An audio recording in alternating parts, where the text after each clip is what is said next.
नमस्कार सांग माने आज एक नुआ वीडियो को आपण मानक स्वागत। आज मुझे वीडियो साहाय्य उत्कल दिवस विषय भाषण लिखिबी। यही भाषण टी बहुत मन छुआ रहिबो, आपण मानक बहुत हेल्पफुल रहिबो। आपण मानक समय नष्ट न करी चलंतु स्टार्ट करिबा आज रे वीडियो। सम्मानित अध्यक्ष महोदय, शिक्षक माने एवं प्रिय सहपाठी माने, आज आम एठी जमा हेचु एक विशेष अवसर उद्यापन करिबाकू। उत्कल दिवस जहाकू ओडिशा दिवस भाबे मध्य परिचित। एही दिनटी आम राज्य ओडिशार अस्तित्व और अस्मितार चिन्ह। यह केवल आम आनंद एवं उत्सवर दिन नुहे, बरं यह गौरव और इतिहासर चिन्ह अटे। 1 एप्रिल 1936 दिन ओडिया भाषा को आधार करी एक अलग राज्य गठन हैला। एहा पूर्वरु ओडिया भाषी लोक माने भिन्न भिन्न प्रदेश रे विभक्त थिले।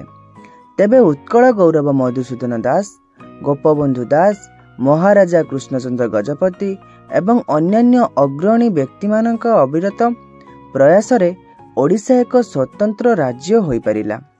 एहा भारतर प्रथम भाषा आधारित राज्य थिला। एही दिनटी एही योद्धा मानक उद्यम और त्याग को स्मरण करिवार दिन। सेमाने एक अलग राज्य निर्माण पाई अनेक कष्ट सहिथिले। एही दिन आमको एही संघर्ष और मान्यता विषय रे अवगत कराए।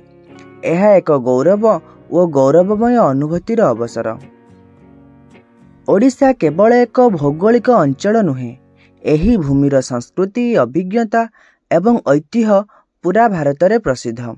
आम राज्य जगन्नाथ संस्कृति, कला, संगीत, ओडिसी नृत्य एवं प्राचीन अभिलेख नहीं अनेक उन्नति करिछि। एही दिन रे आमे एही संस्कृति और ऐतिह्य को गौरव देवा उचित। एबे ओडिशा अनेक क्षेत्र रे उन्नति करिछि। शिक्षा, विज्ञान, पर्यटन, अर्थनीति एवं क्रीड़ा क्षेत्र रे ओडिशा आगकू बढ़ी जाउछि। एही उन्नति आम राज्यर गौरव को एक नूतन उच्चतार पहुंचाइछि। आमे समस्ते एही उन्नति को जारी रखिबा एवं ओडिशा को आउ आगकू नेई जिबार दायित्व नेबा उचित। उत्कल दिवस ओडिशार समस्त अंचल रे उत्साह एवं उल्लासर सह उद्यापित हुए। एही दिन रे भिन्न भिन्न सांस्कृतिक कार्यक्रम, प्रदर्शनी, रास्ता शोभायात्रा एवं सम्मान समारोह अनुष्ठित हुए। यह नूतन पीढ़ी को ओडिशार इतिहास और एहार गौरव विषय अवगत कराए। उत्कल दिवस आम ओडिया मानक पई गर्वर एवं एकतार प्रतीक।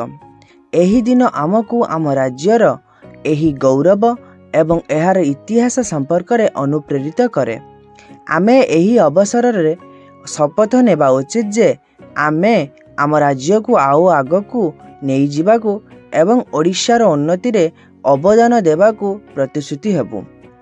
एही उत्सव आम समस्तक पई एक नूतन उत्साह व उद्यमर उत्स हेउ। जय ओडिशा। धन्यवाद। यह तो थिला आज रे वीडियो। मु एही वीडियो साहाय्य उत्कल दिवस विषय रे भाषण लिखिछि। जदि मोर एही भाषण सेशन टी आपण मानकू बहुत भल लागिथिबो, तेबे मोर एही वीडियो को टिके लाइक कर देखिबे एवं मोर एही चैनल को सब्सक्राइब कर रखिबे।